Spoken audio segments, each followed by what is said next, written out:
America has a love affair with stuff. I mean, our garages aren't just for parking cars anymore, and we rent tiny houses called storage units just to hold the extra stuff we can no longer shove on our attics and basements. So what's the internet's answer? Decluttering with a new trend called the poop test. And today, I'll be doing it live on camera. Just kidding. You won't need latex gloves for this poop test. That was a close one. But we are going to scope out this new concept by explaining what it is and how it works. Plus, I'll be joined by my good friend Joshua Fields-Milburn of The Minimalists to talk about decluttering tips that are proven to work and hopefully less fecally focused. All right, let's head over to TikTok to see what the poop test is all about. I just learned the most amazing filter and way to look at life when you're cleaning up and straightening up, and so I needed to share it. You know how some people say oh, if it sparkles, if it speaks to you, then you keep it. That has never made sense to me because I can't. My brain doesn't work that way. But I just read a thing that said, if there was poop on it, would you wash it off or would you throw it away? And that's the filter for which you get rid of things or keep them. That's perfect. It's wonderful. I'm gonna go apply it right now. Right now. Thank you, Healing Rachel, for that wonderfully informative video. So now that we know what this new trend is all about, let's put it into action with an all-new game called Splash It or Trash It. My producers have picked out 5 things that I personally own, and I'll be putting each of them through the poop test. And I have not seen any of these, to be clear. So pull up a stool, because it's time to dig in. What did that just mean? Item number 1, through the poop test. Oh, my velvet couch. I'm glad it's not my dog. You guys didn't put my dog in this, did you? Velvet couch. Splash it or trash it. Oh man, that's a tough. I mean, if it's deep in the cushion, and it depends on whose poop it was. My dog's poop I'd somehow be more okay with than if it was human poop. You know what I mean? This couch has seen better days. I think I'm good to just then go, this is an emergency couch situation, time for a new couch. But the dog, wash the dog off. The dog can stay. Splash it. Next on the list, we have my bed jet. Oh, okay, I need this for quality sleep. This is something I can easily buy again. And I think if I reached out to BedJet and explained the situation, that I got fecal matter on the BedJet and it's no longer usable, I think they might send me one just to be like, hey man, you're going through a lot. It's on us. But because this is an electronic that's easily, I guess, wipeable. Now, if it got in the grates, different situation. But if it's just sitting on top, I'm gonna go splash it. That's worth keeping. It's a few $100. It's a nice item. All right, next up on Splash It or Trash It, we've got my Tesla. You can find me there in the frunk. I hate myself more than you do. I just want you to know that. Tesla for sure is gonna be a splash it. It's a car. I hope it's on the outside of the car. You know what I mean? If it's on the inside of the car, depending on how much is inside, but I think a nice professional detail can do wonders. So absolutely, splash it. Cars are very expensive. I don't feel like buying a new-to-me vehicle right now, especially one that I can fit in. So, splashing it. We're doing great so far. Next up, we have my daughter? She's generally has poop on her, so absolutely we're splashing it. We're not gonna trash it. That's insane. I made that.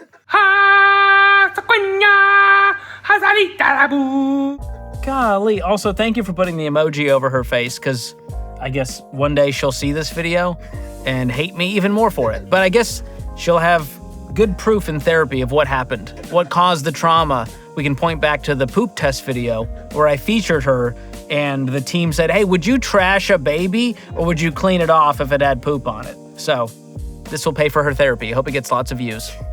Absolutely splash it. Look at that cute face. There she is.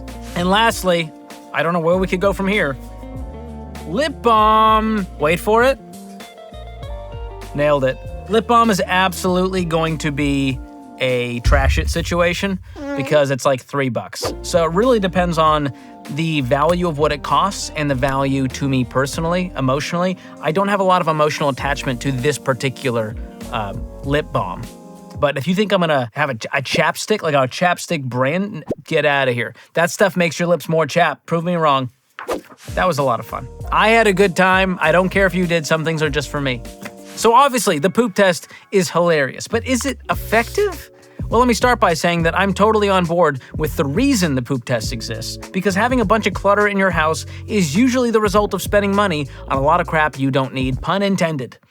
Plus, my friend Dr. John Deloney talks about how being surrounded by piles of junk can quickly become a major source of anxiety. So I like that the poop test trend is encouraging minimalism and intentionality, but it can only take us so far when it comes to swapping out consumerism for minimalism. So to give us a better idea of how to stop our overconsumption habit, I reached out to my friend Joshua Fields Milburn. He makes up one half of The Minimalists, a duo of best-selling authors and Emmy-nominated Netflix stars who help people live more meaningful lives by letting go of excess stuff and focusing on what truly matters. And today, Josh is going to join me virtually to share some practical, not-so-poopy ways to cut the clutter and free up space mentally, physically, and financially.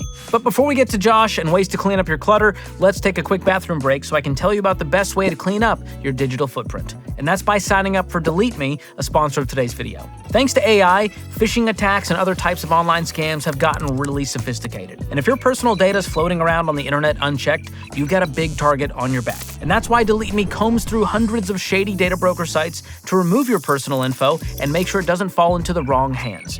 And right now, you can get 20% off their annual plans, which comes out to just $9 a month by going to joindeleteme.com/George or click the link in the description below. All right, enough potty talk. Let's get to my conversation with one of the minimalists, Joshua Fields Milburn. Joshua, welcome. How you been, man? Hey, I'm outstanding. Thanks for having me. So help my viewers out. What is a better way to decide whether you should keep something or get rid of it? Because the poop rule ain't doing it for me. I actually like the poop rule, but I've got some better ways to approach your things. You know, the average American household has 300,000 items in it, and that'd be wonderful. It's making us more happy and more peaceful and was completing our lives. We often buy a thing because we think it's going to complete us, but it does the opposite. It incompletes us. It gets in the way. Anything that gets in the way is clutter. The minimalists came up with these 16 rules for living with less. They're not really rules. They're just boundaries. They're adjustable for your life. If you go into your closet, one of the rules that works really well for me is the 90-90 rule.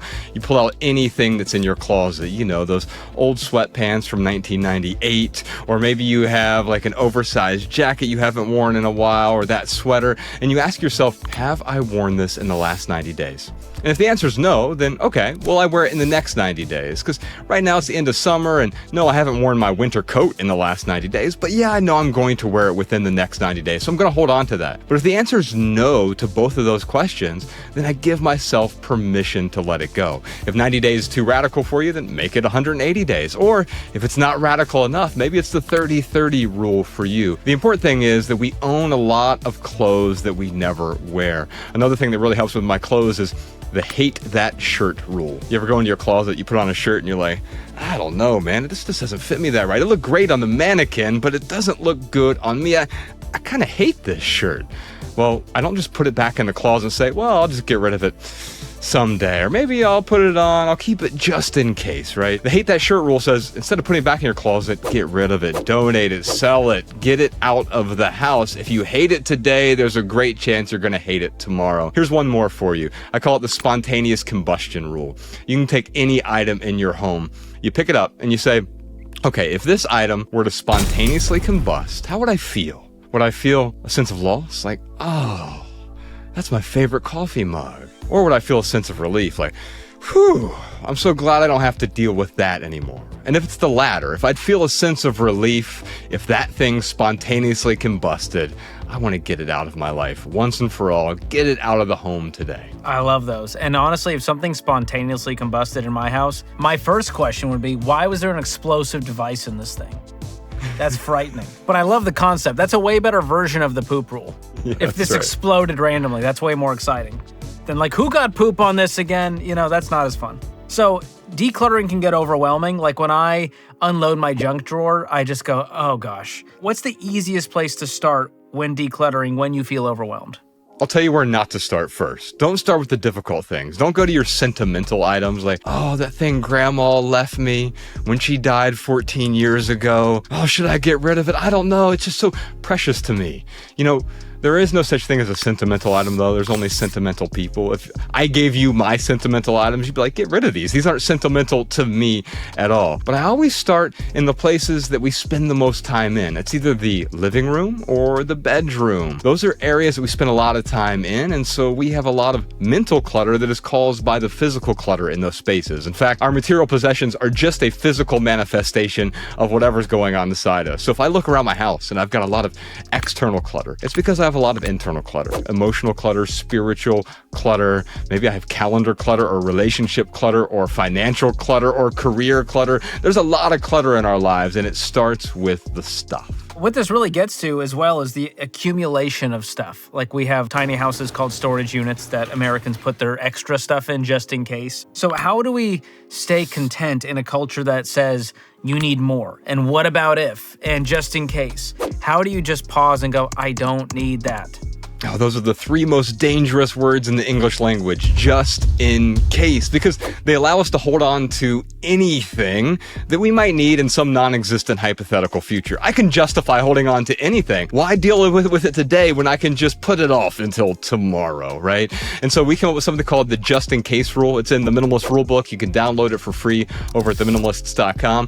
But the just in case rule is anything I'm holding on to just in case, I can let go of it because I know I can replace it for less than $20 in less than 20 minutes from wherever I am. So we call it the 20/20 rule. And at first that seems like an incredible rule of privilege. Like I don't want to go around every day wasting $20 replacing all of these items. Guess what? You never have to use it. You never end up replacing those just in case items. I've been a minimalist for 15 years now, and I've had to replace 5 just in case items I've gotten rid of. That's about $100 over the course of 15 years. But you know what that's done for me? It's given me permission to let go of tens of thousands of just in case items that are getting in the way. And better yet, by letting go of that excess stuff, I've been able to contribute beyond myself. Because if I'm keeping it in my basement or my attic or my cabinets or my storage locker, which by the way costs you money every month, if I'm holding on to it, I'm selfishly clinging. No one's getting value from those things, including me. In fact, it's extracting value from my life. But if I let it go, if I donate it to a charity or to a shop where someone else can use it, or maybe I sell it on eBay or Craigslist or Facebook Marketplace, now someone else is getting value from those things. Just because it's clutter to me doesn't mean that someone else can't get value from it if, and only if, I'm willing to let it go. Well, I'll tell you what I struggle with, the sunk cost fallacy.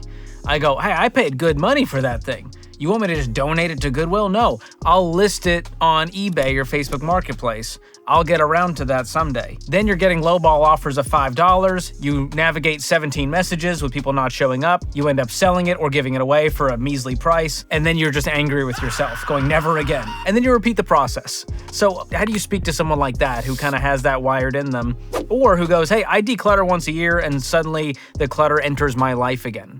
Yeah, decluttering is about reaching an endpoint. It's more like a horizon. As soon as you get there, there's a new horizon. I wish I could say, here are the 100 items that you should own, George, and then you'll be happy for the rest of your life. But of course, as your life changes, your circumstances change, and what adds value to your life changes as well. And so we have something called the selling deadline rule. If I want to let go of something, first I set a threshold. For me, I'm not trying to sell things that are $5. It's not worth the time. I'd rather donate those things. But if I'm in debt, maybe it's anything over $20. That's what it was for me. Now that I'm not in debt, it's pretty great that I can say anything over $100 I'll try to sell. But that's where the selling deadline rule comes in. We talk about this all the time on the Minimalist Podcast when people call into our show and they're trying to part with something and how do I let go of this thing? And we set a selling deadline. I try to sell it on Facebook Marketplace, and if it doesn't sell within a week, I lower the price. If it doesn't sell within 30 days, I donate it. If I can't donate it because no one will take that old mattress or pillow or whatever, then I will find a way to recycle it. And ultimately, if I can't recycle it, there are some things that must end up in a landfill. I mean, let's face it, it's already in a landfill called your house right now. You're holding on to something that is trash. I'd rather go through that whole process. Yes, there'll be some things that we have to throw away, but we can sell certain things. The key, though, is to get it out of my life in a respectable period of time so I don't keep clinging. So good. Man, all of these beat the poop rule all day long. So thank you for this wisdom, the rules, the boundaries, the practical advice. It's why you're my go-to guy when I need to declutter my physical life and my mental life. You just bring me zen. So I appreciate what you do. Can you tell the people what you're up to, where they can find you? Yeah, you can always just find us at theminimalists.com. You can find our social media, our podcast, our Netflix films, and everything else. Theminimalists.com. And I had the pleasure on being on said podcast, and we'll link that episode if you want to hear the conversation that we had, as well as your website. So thanks so much, Joshua, man. Be well. Stay decluttered. It's a joy to see you. Big thanks to Joshua for joining me today. And if there's one thing to take away from all this, it's that getting rid of excess stuff won't just clear your closet, it's also going to clear your mind and your budget. Less junk always leads to more joy. Now, I will say the poop test is not the only crazy Gen Z trend that you need to be aware of, because I recently made this video breaking down how the Zoomers have created a new strategy to micro-retire. So click here to check it out or use the link in the description below. That's it for today. Be sure to hit like on this video, subscribe to the channel if you haven't already. Thanks for watching. We'll see you next time.